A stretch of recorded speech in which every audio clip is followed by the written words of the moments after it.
हरिश्चंद्र के कोई पुत्र नहीं थे। तब उन्होंने एक बार नारद जी के कहने पर वरुण देव का यज्ञ किया। वरुण देव जब प्रसन्न हुए तब राजा हरिश्चंद्र ने कहा कि वरुण देव, यदि मुझे कोई पुत्र प्राप्त होता है तो मैं उसी पुत्र से आपका यजन करूंगा। तब वरुण देव ने आशीर्वाद दिया। तब उन्हें एक पुत्र प्राप्त हुआ जिसका नाम था रोहित। अब जैसे ही पुत्र उत्पन्न हुआ तो वरुण देव आ गए कि अब आपको पुत्र हो गया है, अब आप इस पुत्र मीन्स इस यज्ञ पशु से मेरा यजन करें।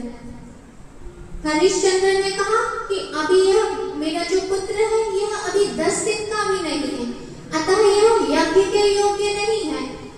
जब यह 10 दिन से बड़ा हो जाएगा तब मैं आपका यज्ञ करूंगा।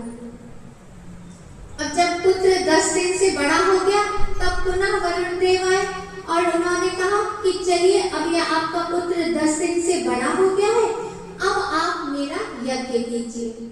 हरिश्चंद्र जी ने कहा कि अभी इसके दांत, दूध के दांत नहीं निकले हैं, जब तक इसके दांत नहीं निकल जाते हैं तब तक यह यज्ञ के योग्य नहीं होगा। अब वरुण जी चले गए और जब उस बालक के दूध के दांत निकल आए तब उपस्थित हुए। तब हरिश्चंद्र ने पुनः कह दिया कि अभी तो यह इसके दूध के दांत हैं, जब इसके दांत निकल आएंगे तब मैं आपका यज्ञ करूंगा।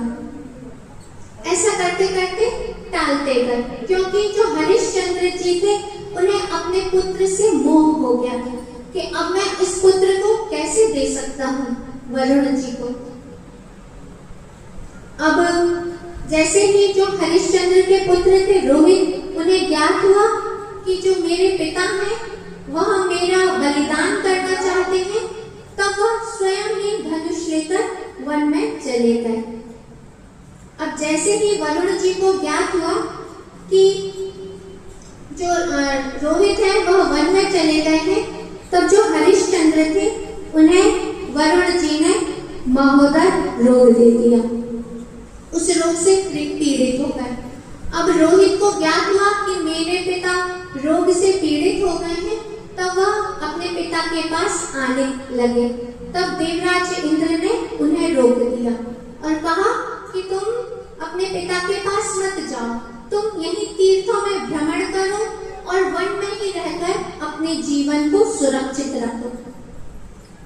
अब 1 वर्ष व्यतीत हो गया। अब